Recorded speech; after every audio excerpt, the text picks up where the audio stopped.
Hola, buenos días chicos, ¿cómo están?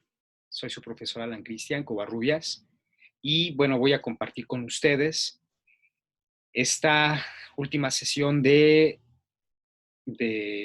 Cuaresma.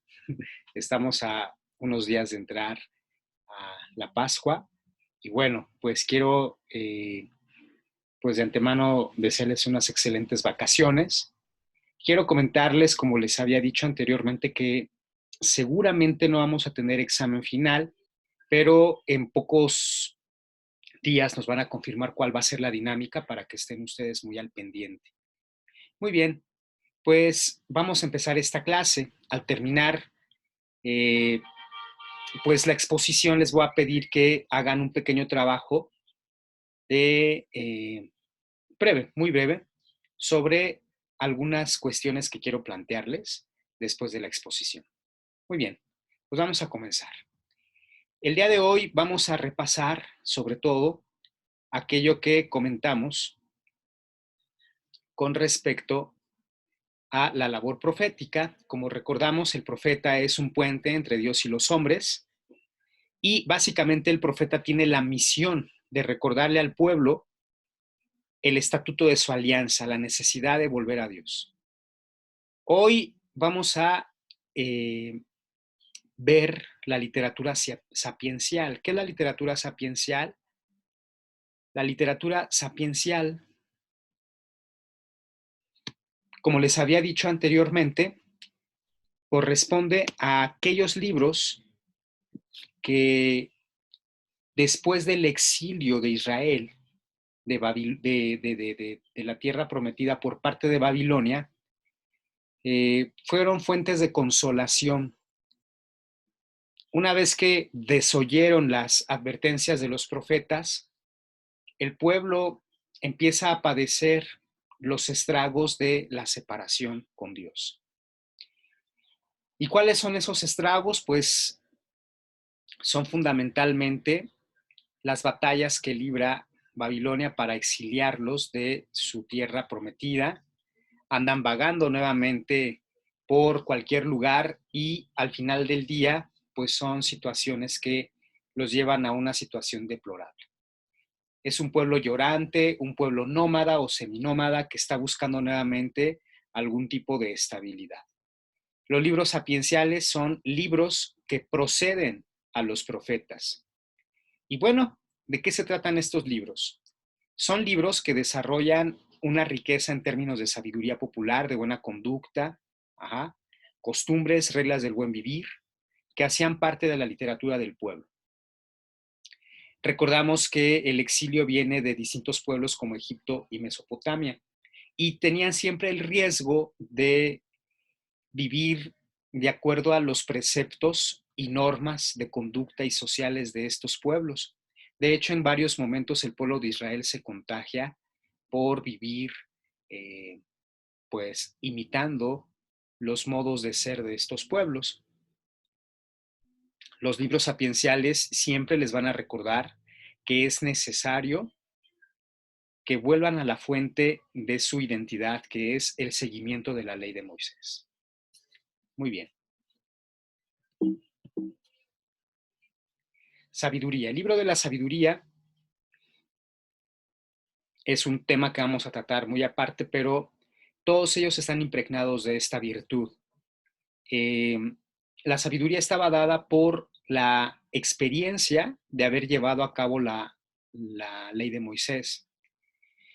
El pueblo se dio cuenta que cuando vivían según la ley de Moisés, vivían en orden, no tenían que recurrir a otros suplementos para sustituir posibles carencias, sino que la ley de Moisés era todo, porque los ayudaba a mantenerse unidos, cohesionados, a respetarse unos a otros y a trabajar por el bien común. Entonces, los libros sapienciales van a tratar sobre todo acerca de la educación, las reglas de conducta, el arte del buen gobernar también.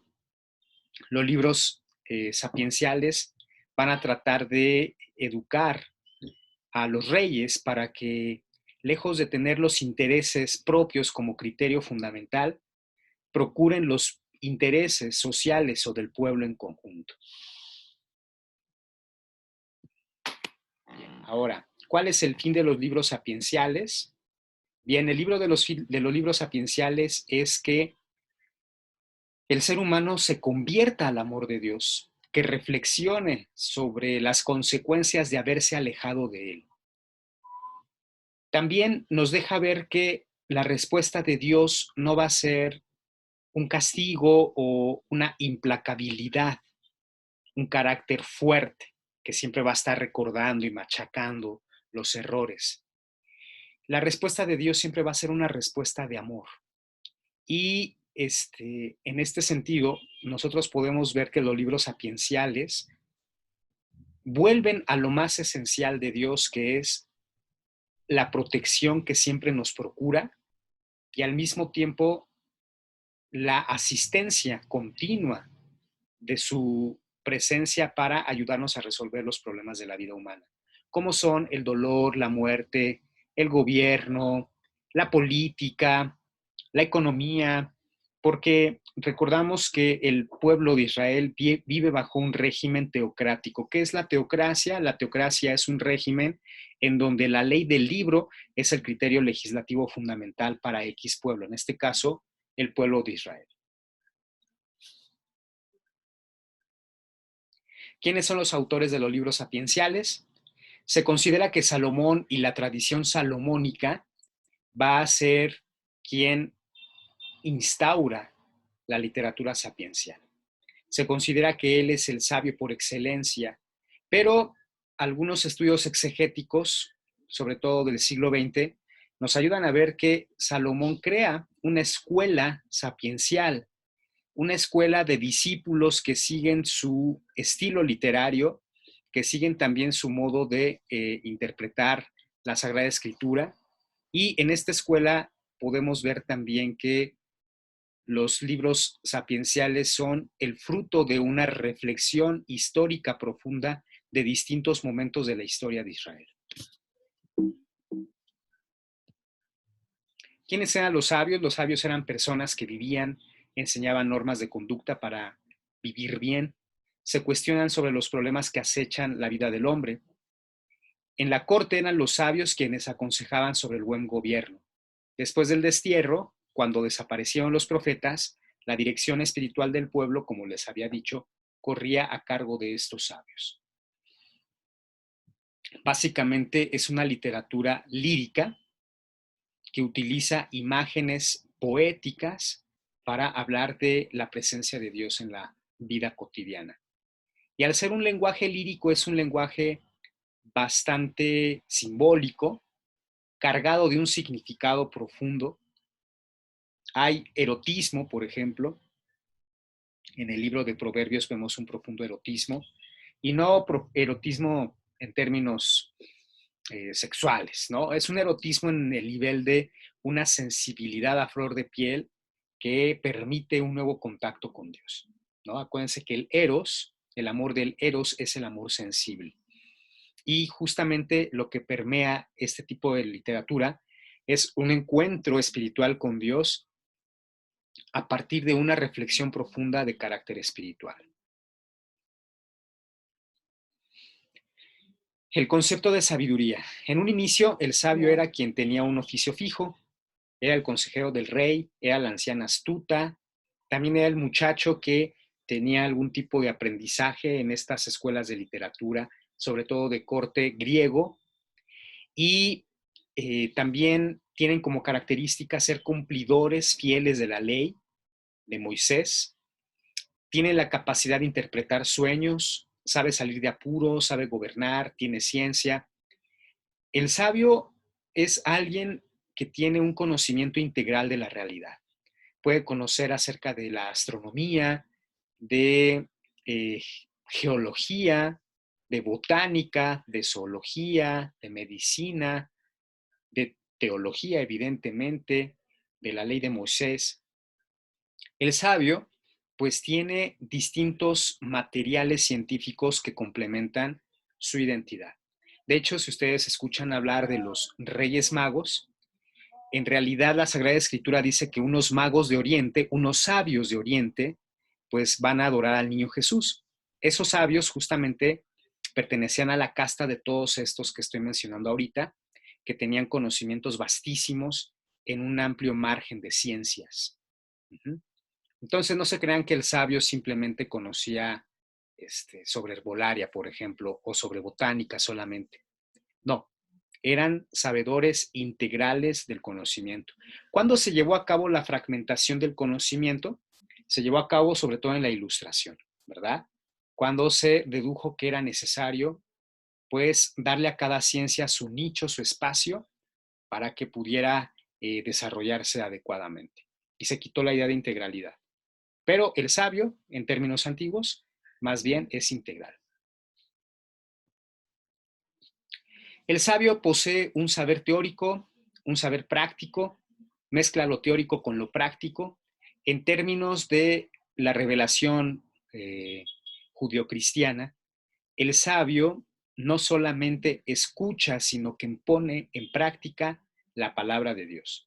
De hecho, poner en práctica esta palabra es la manera de manifestar la fidelidad hacia Dios. Dice Jesús de Nazaret, no todo el que me diga Señor, Señor será salvado, sino aquel que cumpla la voluntad de mi Padre. Y la voluntad de mi Padre es que nos amemos los unos a los otros como Dios nos ha amado. El conocimiento práctico, del sabio, nos deja ver que tiene una vida moral recta, procurando el bien común, sacando lo mejor de la realidad y al mismo tiempo deja ver que su sabiduría proviene de Dios porque está en contacto con Dios a través de la oración.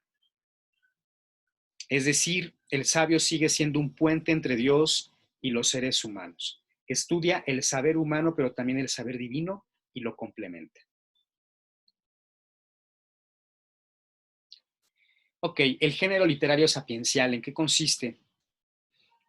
Bueno, el género literario sapiencial sobre todo va a apelar a una literatura poética, como lo hemos visto ya, y utiliza dos géneros literarios, el proverbio y la poesía. El proverbio tiene mucho que ver con refranes, por así decirlo, ¿no? Nada más que estos refranes pues no son al estilo mexicano, son consejos que de alguna manera nos dejan ver una sabiduría de vida. El proverbio está escrito en clave poética y frecuentemente utiliza dos versículos y utiliza un paralelismo de ideas o de palabras. Es una concatenación de ideas. Va demostrando cómo se desarrolla el hombre sabio a lo largo de la historia, cómo responde a las vicisitudes de la vida, cómo debe comportarse en los tiempos de mayor dolor, de mayor sufrimiento. Apela mucho al tema de la esperanza. En medio de la oscuridad siempre manifiesta una luz. Habla de el sentido del mal, que es un bien mayor. Habla de la sabiduría de Dios, que de alguna manera rebasa la sabiduría humana. Y finalmente habla de la necesidad de fiabilidad o de confianza hacia Dios. Entonces, el libro de Proverbios, pues tiene consejos de vida. Incluso si ustedes quieren por ahí copiar algunos fragmentos para su Twitter, seguramente van a tener mucho éxito porque son, bueno, frases que tienen que ver también con sabiduría antigua, ¿no?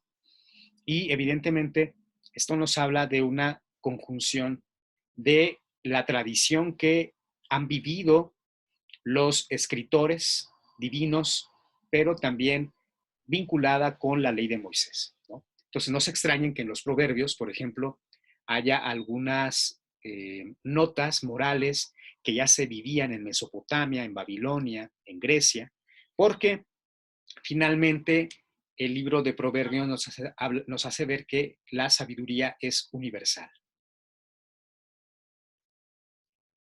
Bien. Bueno, esto lo vimos en el primer parcial. Ahorita no lo vamos a tratar.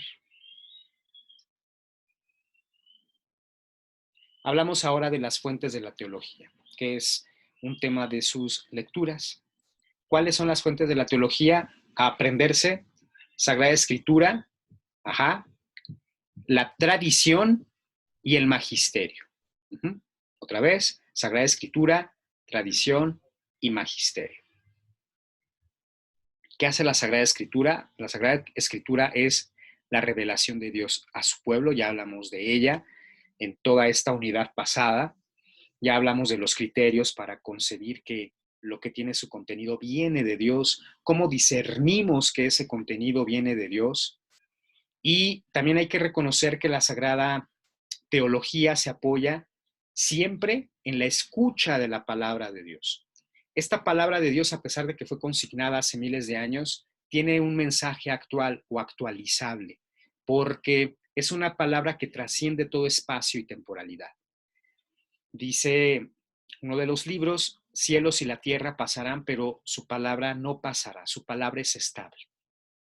Ajá. Y tiene aplicación en todos los contextos históricos, de todos los lugares y de todos los tiempos, porque finalmente trata sobre lo más íntimo de lo humano, y lo más íntimo de lo humano es el llamado de Dios para seguirle a Él y realizarse plenamente en Él, dándole finalidad también a su creación.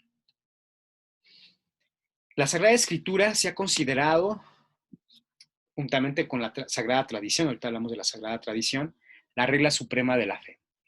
Inspiradas por Dios, escritas de una vez para siempre, comunican inmutablemente la palabra misma de Dios y hacen resonar la voz del Espíritu Santo en palabras de profetas y apóstoles.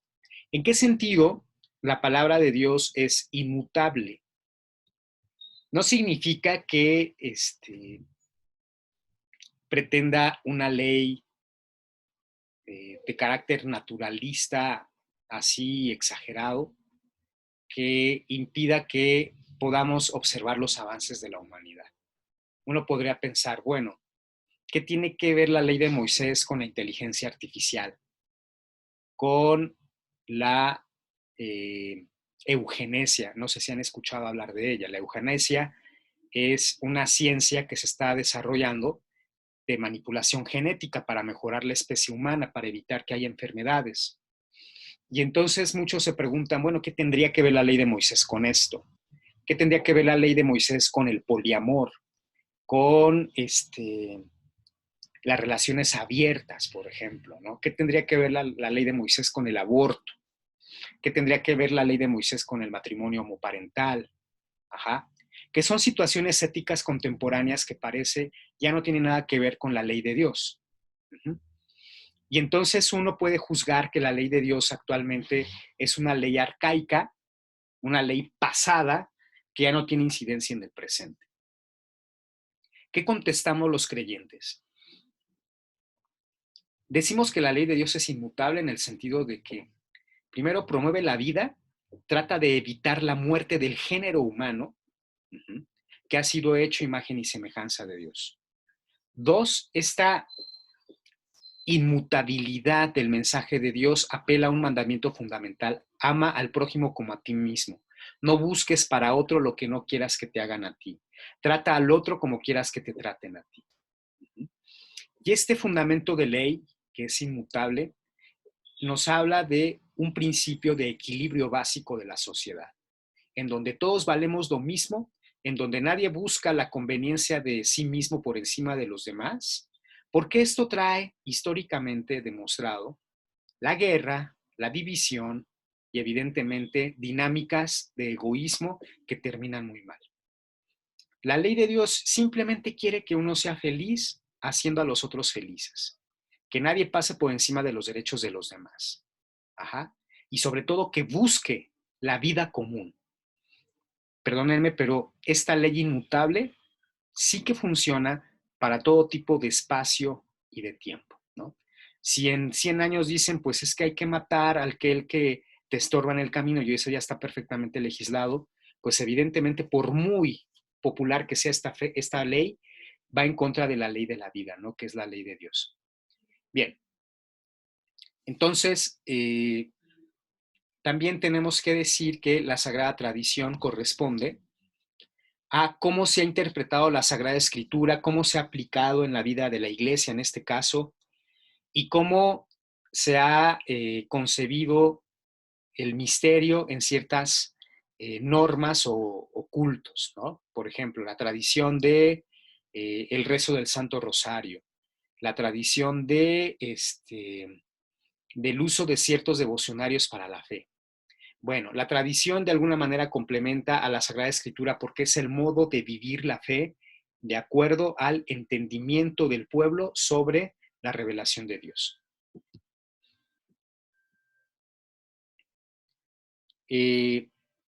Los sagrados libros de la Sagrada Escritura, hay que decirlo así, fueron consignados por el magisterio de la Iglesia.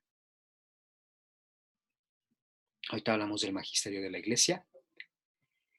¿Quién es el magisterio de la Iglesia? El magisterio de la Iglesia está conformado por el Papa y los obispos y por teólogos calificados que interpretan adecuadamente la Escritura. ¿Qué es interpretar la Escritura? Adaptarla a la situación contemporánea. Generalmente los papas son los que hacen este tipo de interpretación a través de algunos documentos.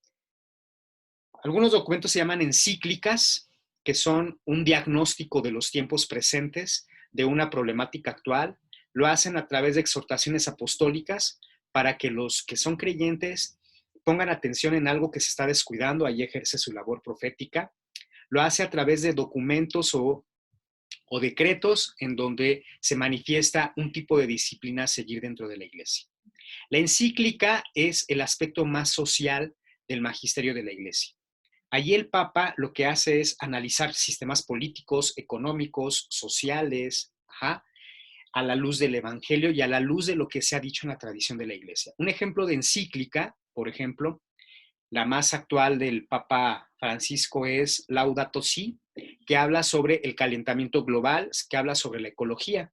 Es una encíclica que incluso ha sido estudiada en universidades de prestigio como Harvard, ¿no? Hay una cátedra de Laudato Si, porque es un instrumento de reflexión a la luz del Evangelio sobre lo que significa la casa común que es la tierra como un lugar que debemos cuidar, ¿sí? En el siglo XIX, por ejemplo, León XIII lanza la encíclica llamada Rerum Novarum, que hace una crítica al socialismo, al comunismo, que estaba emergiendo en Europa oriental y luego occidental. Y en esta encíclica, León XIII habla de la propiedad privada, cuál es la naturaleza de la propiedad privada, qué vinculación tiene con el mandamiento no robarás, y hace un análisis extensísimo sobre de qué se trata el tema de la posesión del bien común y del derecho a la propiedad privada, ¿verdad? Y así, a lo largo de la historia, ustedes pueden darse cuenta que los papas en encíclicas, que los obispos también en exhortaciones apostólicas, hacen un llamado a reflexionar ciertos aspectos de la realidad histórica. Muy bien. Entonces, ese es el magisterio. ¿Quién conforma el magisterio? El Papa y los obispos. Bien, espero que vayamos bien hasta allí.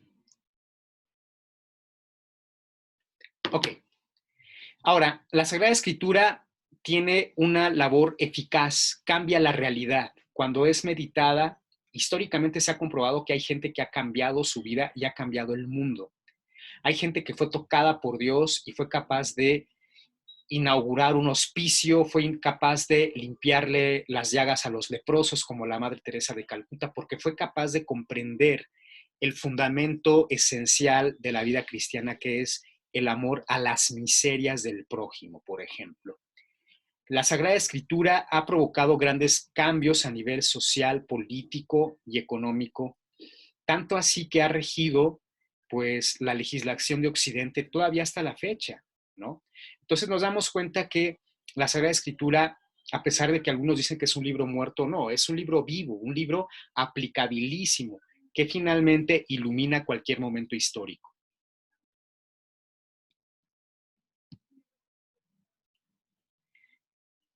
Y bueno, la palabra de Dios siempre está disponible. La Iglesia procura con solicitud materna que se redacten traducciones aptas.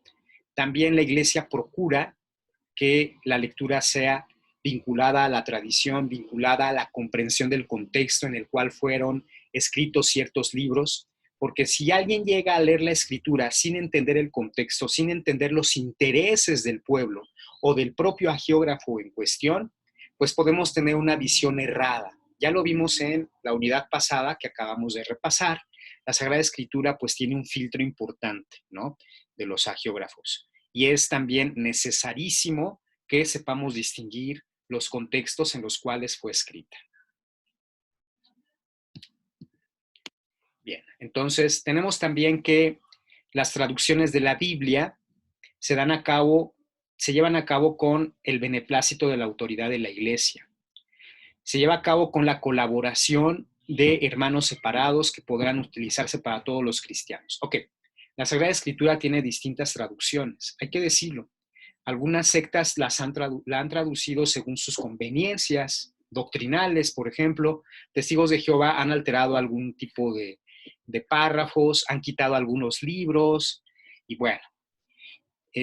¿Cuál es la traducción más adecuada de la Sagrada Escritura? Una traducción colegiada en donde han participado tanto cristianos protestantes como cristianos católicos y llegan a un consenso sobre el significado de las palabras. Bien, entonces, la Iglesia se esfuerza en acercarse día a día a la inteligencia de las Sagradas Escrituras. Recordamos que esta inteligencia es progresiva, a pesar de que ya es un libro que está ahí desde hace miles de años. Lo cierto es que su comprensión todavía sigue siendo materia de mayor discusión y profundización, porque la Sagrada Escritura trata sobre toda la historia de la humanidad. Recordamos que comienza desde la creación hasta el Apocalipsis, y lo cierto es que el Apocalipsis, bueno, al menos todavía no sabemos que haya llegado, ¿no? Algunos dicen que el coronavirus ya es un síntoma del Apocalipsis o un jinete, pero pues no podemos tener esas certezas, ¿no? Entonces, la Sagrada Escritura siempre es profundizable. Luego tenemos la necesidad del estudio de los santos padres. ¿Quiénes son los santos padres? Los santos padres son los primeros en comentar la Sagrada Escritura, los primeros en interpretarla y de dar consejos a partir de su contenido. Los santos padres están ubicados hacia los primeros siglos del cristianismo y son los primeros que aceptan qué libros sí deben ir y qué libros no deben ir en el canon bíblico, qué libros se consideran que son inspirados de Dios y qué libros no se consideran como inspirados de Dios. Hay que decirlo, hay muchos libros a lo largo de la historia que se han tenido como inspiración divina, pero que no han entrado en el canon. Se llaman libros apócrifos y en términos del Nuevo Testamento se llaman evangelios apócrifos. Por ejemplo, el evangelio de Pedro, el evangelio de María Magdalena, el evangelio de Judas, seguramente han oído hablar de ellos, ¿no? Y claro que existieron desde hace mucho tiempo, incluso a la par de los evangelios originales, pero son libros que hacen narraciones fantásticas, que rompen con el esquema de unidad de la Sagrada Escritura. Por ejemplo, el evangelio de Pedro habla de un niño Jesús que pues era buleado por sus compañeros y de repente se levantaba cuando lo aventaban al piso y los mataba, ¿no? O sea, evidentemente ese no puede ser un evangelio adecuado porque pues promueve la idea de que Jesús es un asesino, ¿no? Que Jesús es un vengativo. Y esto rompe con el esquema de la revelación de un Dios que es misericordioso y que en Jesús adquiere su forma más pura de transmisión del mensaje divino. Entonces, los santos padres, ¿sí? del inicio del cristianismo son los que van a decir este evangelio sí, este evangelio no. Por ejemplo, Ireneo de Lyon, tenemos por ejemplo a San Basilio, tenemos a varios padres de la iglesia, incluso dentro de la teología hay una rama específica de estudio que se llama la patrología, que se dedica única y exclusivamente al estudio de los santos padres, quienes fueron, repito, los que consignaron qué libros eran de inspiración divina y cuáles no. Cuando un protestante habla de que solamente podemos aceptar a la Biblia como única fuente de la revelación, tenemos que decir que se equivoca un poco, porque pues si no hay tradición, no hay tampoco Sagrada Escritura, porque la tradición fue la que finalmente determinó que la Sagrada Escritura contenía X número de libros autorizados para considerarse como inspirados, ¿sí? Los protestantes, repito, no tienen la idea de que la tradición sea necesaria. De hecho, dicen que la tradición hay que hacerla a un lado y que solo hay que escuchar a la sola Escritura, ¿no?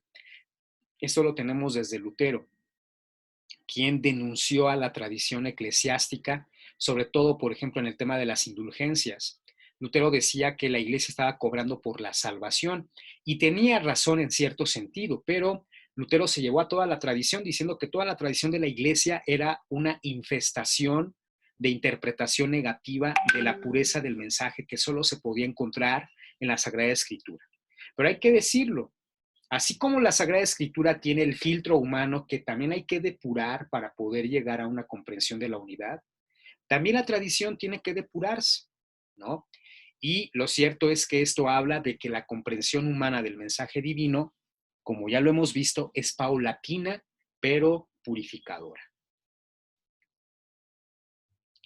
Bien, entonces, la idea es que la Sagrada Escritura pues sea revisada constantemente y que vaya de acuerdo al sentir de la Iglesia que está interpretando, que está viviendo cierta situación histórica y que necesita alimentarse de la sabiduría de la Sagrada Escritura. Bien. ¿Quién es el magisterio de la Iglesia? El magisterio de la Iglesia, ya lo dijimos, está constituido por el Papa y los obispos y tiene la autoridad y la potestad en interpretar la palabra de Dios. Es un órgano al servicio de la verdad, le compete actuar de tal modo que no deje de transmitir fielmente a lo largo de la historia de la humanidad la iluminación de la palabra de Dios, sobre todo en momentos de oscuridad. No hay momento oscuro que no pueda ser iluminado por la palabra de Dios, ni siquiera la muerte masiva, por ejemplo, ¿no? Toco madera, que espero nunca llegue, ¿no? A la historia, que ya no llegue, pero para todo momento histórico de dolor o sufrimiento, siempre está la palabra de Dios iluminando la realidad con la esperanza.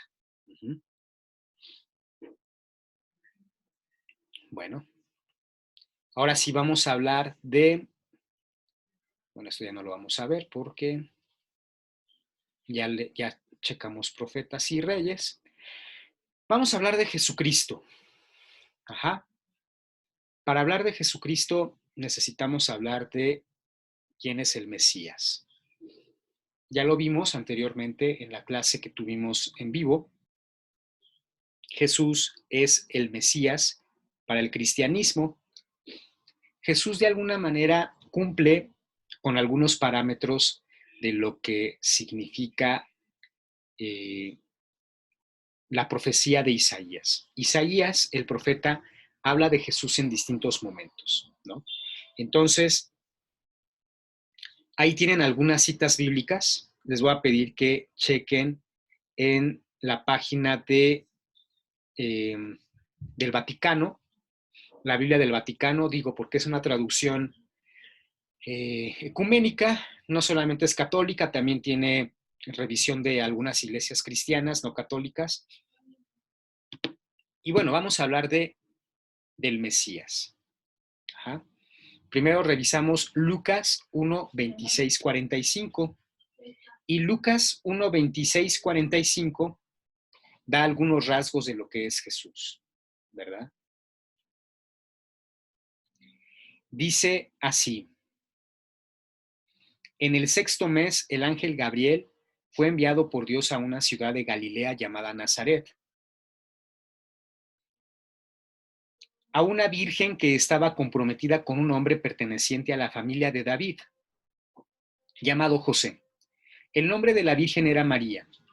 El ángel entró en su casa y la saludó diciendo: alégrate, llena de gracia, el Señor está contigo. Ella quedó desconcertada al oír estas palabras y se preguntaba qué podía significar ese saludo. Pero el ángel le dijo: no temas, María, porque Dios te ha favorecido. Concebirás y darás a luz a un hijo que será llamado Jesús. Él será grande y será llamado Hijo del Altísimo. El Señor Dios le dará el trono de David, su padre. Reinará sobre la casa de Jacob para siempre y su reino no tendrá fin. María le dijo al ángel: ¿cómo puede ser eso si yo no tengo relaciones con ningún hombre? El ángel le respondió: el Espíritu Santo descenderá sobre ti y el poder del Altísimo te cubrirá con su sombra. Por eso el niño que estás esperando será santo y será llamado Hijo de Dios. También tu parienta Isabel concibió a un hijo a pesar de su vejez, y la que era considerada estéril ya se encuentra en su 6º mes, porque para Dios no hay nada imposible. María dijo entonces: yo soy la servidora del Señor, que se cumple en mí según lo que has dicho. Y el ángel se alejó. En aquellos días María partió y fue sin demora a un pueblo de la montaña de Judá. Entró en la casa de Zacarías y saludó a Isabel. Apenas ésta oyó el saludo de María, el niño saltó de alegría en su seno, e Isabel quedó llena del Espíritu Santo. Exclamó: tú eres bendita entre todas las mujeres y bendito el fruto de tu vientre. ¿Quién soy yo para que la madre de mi Señor venga a verme? Apenas llegó tu saludo y el niño saltó de gozo en mi seno, feliz por haber creído que se cumplirá cuanto fue anunciado por parte del Señor.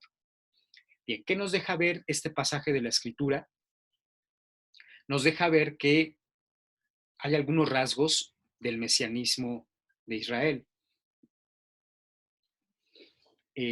Jesús es descendiente de la casa de David.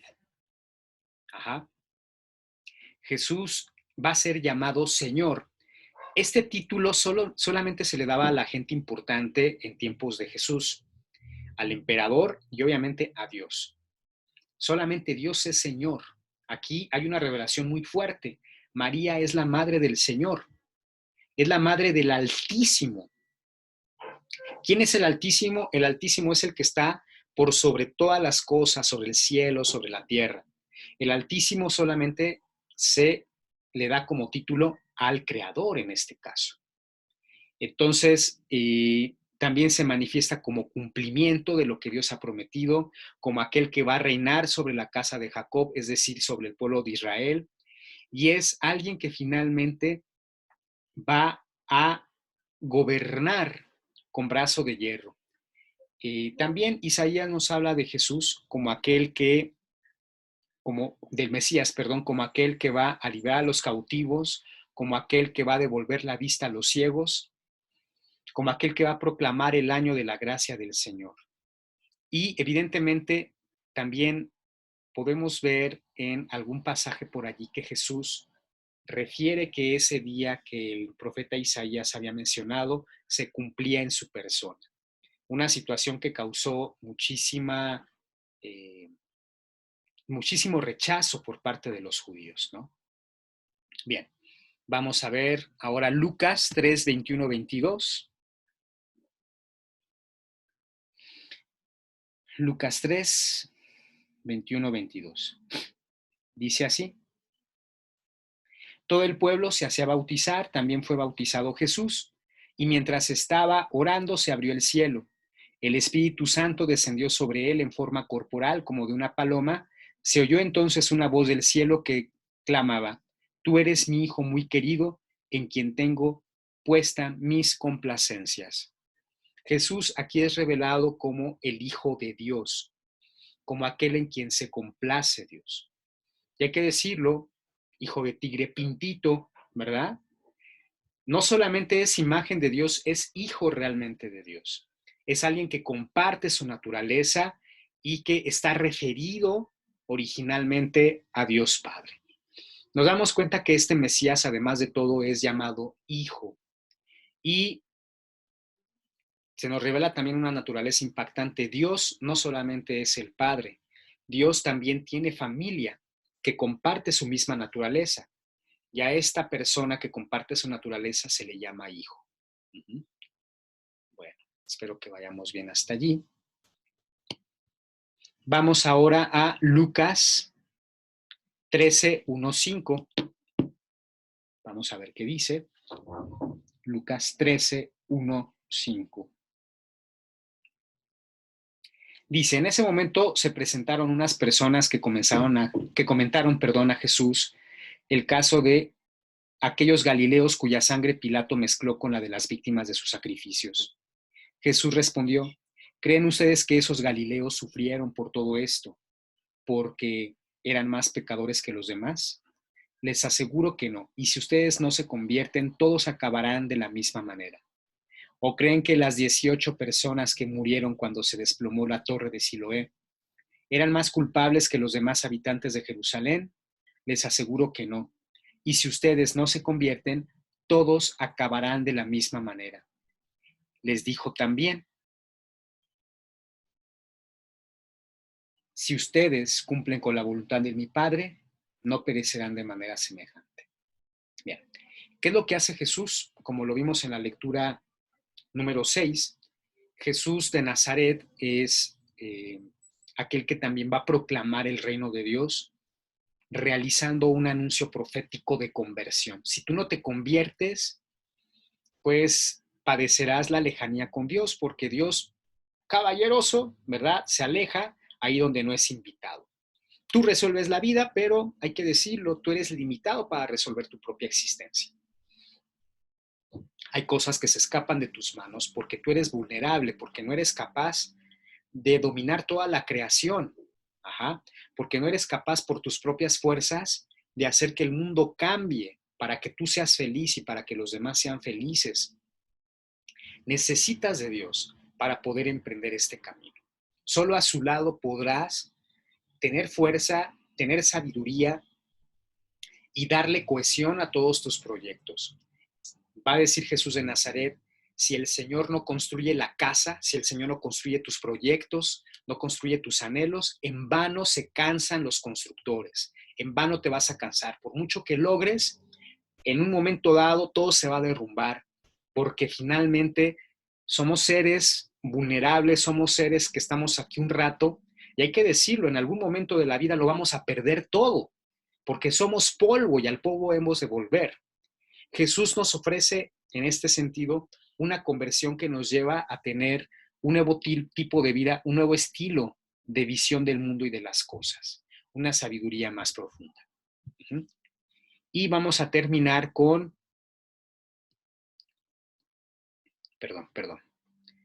con Mateo 22, 15, 22. Mateo 22, 15, 22.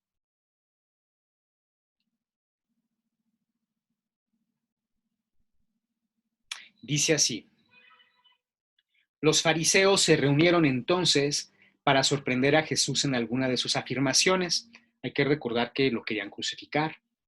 Le enviaron a varios discípulos con unos herodianos para decirle: Maestro, sabemos que eres sincero y que enseñas con toda fidelidad el camino de Dios sin tener en cuenta la condición de las personas, porque tú no te fijas en la categoría de nadie. Dinos qué te parece. ¿Está permitido pagar el impuesto al César o no? Pero Jesús les respondió: hipócritas, ¿por qué me tienden una trampa?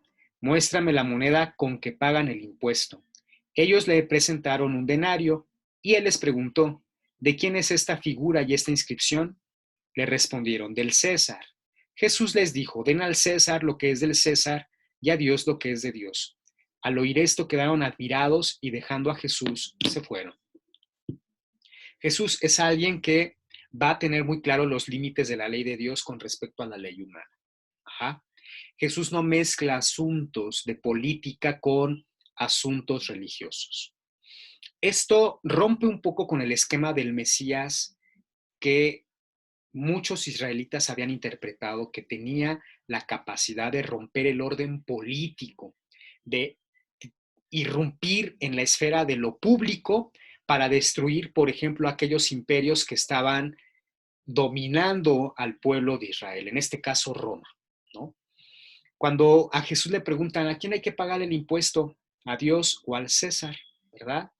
Porque hay que recordar que los judíos pagaban un alto impuesto a los romanos para que los dejaran en paz, para que los dejaran vivir. Si Jesús decía, pues hay que darle al César, seguramente lo hubieran tachado de un traidor a la patria por darle su lugar al César. Si hubiera dicho, pues hay que pagarle más bien al templo el impuesto, lo hubieran acusado de sedición, que finalmente es algo de lo que acusan a Jesús eventualmente, pero lo hubieran agarrado, ¿no? Diciendo, pues es que ya dijo que hay que pagar al templo y no hay que pagarle al César, y ya podían echarle a Roma encima para que lo apresaran. Ellos buscaban cómo apresarlo. Y Jesús hábilmente dice, lo del César es del César, lo de Dios es de Dios, ¿no? Y con esto nos hace ver que su mesianismo no es un mesianismo político, no es un mesianismo que violente los esquemas sociales, que son injustos definitivamente. Jesús va más allá, va a la raíz de los problemas humanos, y la raíz de los problemas humanos está en el corazón del ser humano, ¿no?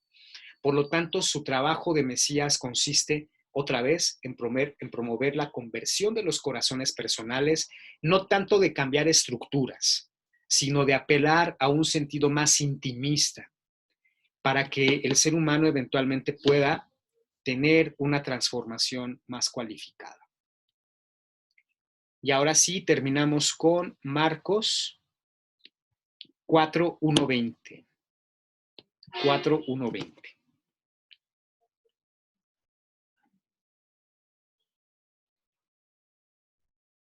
¿Qué dice Marcos 4:1-20? Dice: Jesús comenzó a enseñar de nuevo a orillas del mar.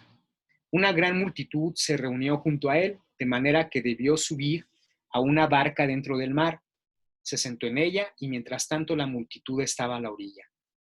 Él les enseñaba muchas cosas por medio de parábolas, y esto era lo que les enseñaba. Escuchen, el sembrador salió a sembrar. Mientras sembraba, parte de la semilla cayó al borde del camino, y vinieron los pájaros y se la comieron. Otra parte cayó en terreno rocoso, donde no tenía mucha tierra, y brotó enseguida, porque la tierra era poco profunda. Pero cuando salió el sol se quemó, y por falta de raíz se secó. Otra cayó entre las espinas. Estas crecieron, la sofocaron y no dio fruto. Otros granos cayeron en buena tierra y dieron fruto. Fueron creciendo y desarrollándose, y rindieron ya el 30, ya el 60, ya el 100 por uno. Y decía: el que tenga oídos para oír, que oiga. Cuando se quedó solo, los que estaban alrededor de él, junto con los 12, le preguntaban por el sentido de las parábolas. Jesús les decía: a ustedes se les ha confiado el misterio del reino de Dios. En cambio, para los de afuera, todo es parábola, a fin de que miren y no vean, oigan y no entiendan, no sea que se conviertan y alcancen el perdón. Jesús les dijo: ¿no entienden esta parábola? ¿Cómo comprenderán entonces todas las demás? El sembrador siembra la palabra. Los que están al borde del camino son aquellos que quienes se siembra la palabra, pero apenas la escuchan, viene Satanás y se lleva la semilla sembrada en ellos.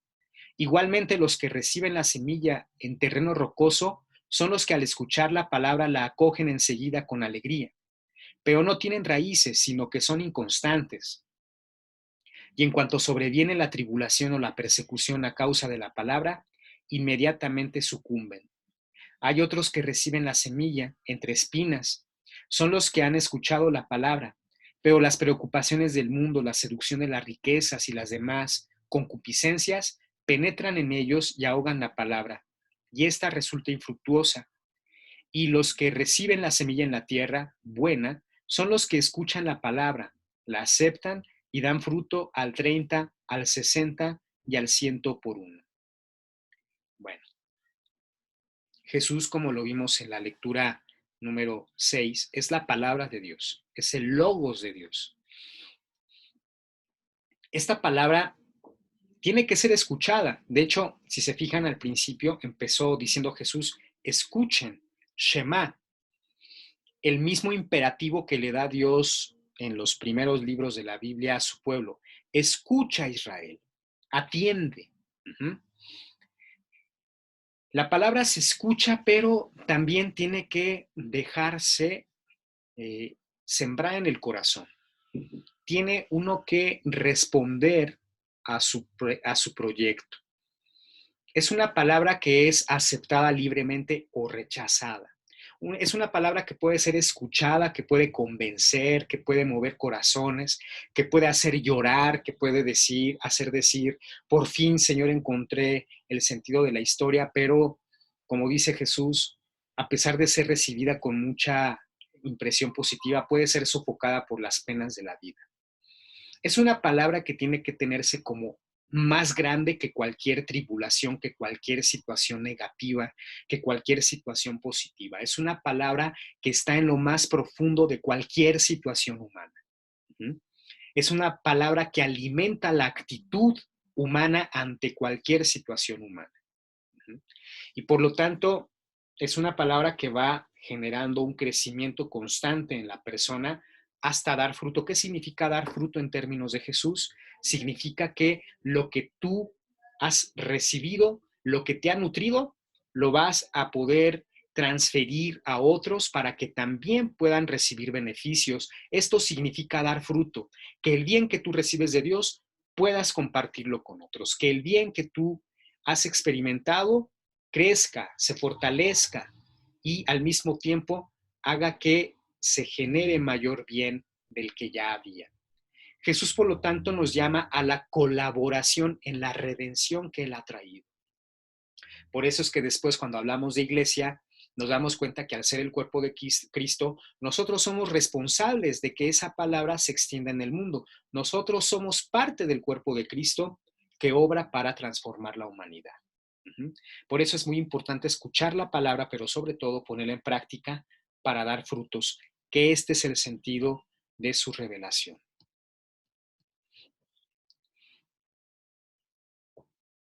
Bueno, ahorita hablamos de esto.